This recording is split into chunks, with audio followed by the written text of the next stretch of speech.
12 од повредените од пожарот во дискотеката Пулс во Кочани се уште се на болничко лекување, од нив 7 се во странство, 5 мина во државата, а 1 се уште е во тешка состојба, информираше директорот на Фондот за здравствено осигурување Сашо Клековски. Низ болниците во Кочани, Штип и Скопје тече процесот на рехабилитација на повредените, кои во првиот момент биле 187 регистрирани на болничко лекување, од кои 116 во странство, а 71 во Македонија.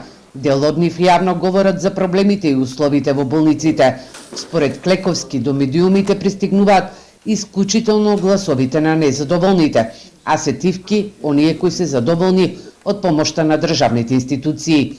Клековски јавно го кажа и својот број на кој што можат да му се јавуваат пациентите, за да проблемите се решаваат во од.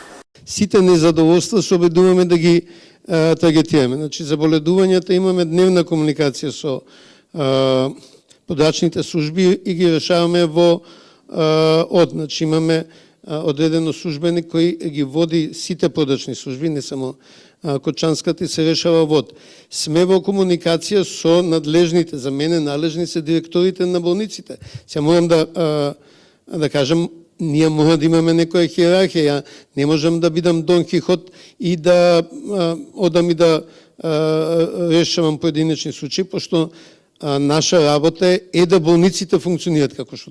Во однос на боледувањата за повредените, Клековски рече дека се решаваат во од и повика доколку имаат проблеми да се обратат во подрачната служба да се регулира. Инаку од резервите на буџетот на државата се одвоени 30 милиони денари за да се пружи помош при транспортот, сместувањето на придружбата на повредените пациенти. Она што би сакал да го потенцирам, до овој момент се потрошени некаде околу 21 милион денари државни пари, кои што повторно ќе напоменам, тоа не значи дека тука се завршува, државата стои на располагање, ќе стои се до оној момент додека не добиеме јасна слика и додека не си ги вратиме пациентите тука назад во Македонија и да ги излекуваме до крај.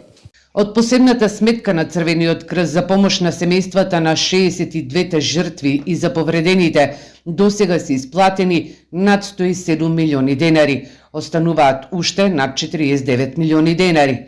Секретарот на Црвениот крст, Сеити, вели дека во моментов се чека да заврши евалуацијата на повредените, пошто ќе бидат исплатени и овие средства. Каде и да е, наскоро, баш наскоро, ќе ги добиеме финалните резултати во однос на согледувањата и на основу на реалната потреба, значи со цел да бидеме пообјективни во тоа што го правиме, трпејќи ги сите оние условно речено притисоци од јавноста, некаде оправдани, некаде помалку оправдани, но прифаќаме се. Идејата е најдобро намерна, значи да не се оди линеарно, бидејќи не сите имат иста потреба, не сите имат иста тежина на повредите и не сите имат исти прогнози временски во однос на нивното лекување. Сакајќи тоа да го направиме, значи чекаме да бидат финални тие резултати, на основа на тоа Црвениот крст веднаш ќе пристапи.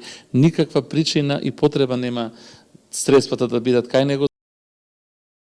Надлежните уверуваат дека Македонија има капацитет да го организира понатамошниот третман и рехабилитација на пациентите од трагедијата во Кочани. Владината портпаролка Марија Митевска вели дека премиерот имал средба со дел од семејствата на загинатите и поради нивно барање не е јавно објавено, а за средба во Кочани јавноста ќе биде информирана кога тоа ќе се случи.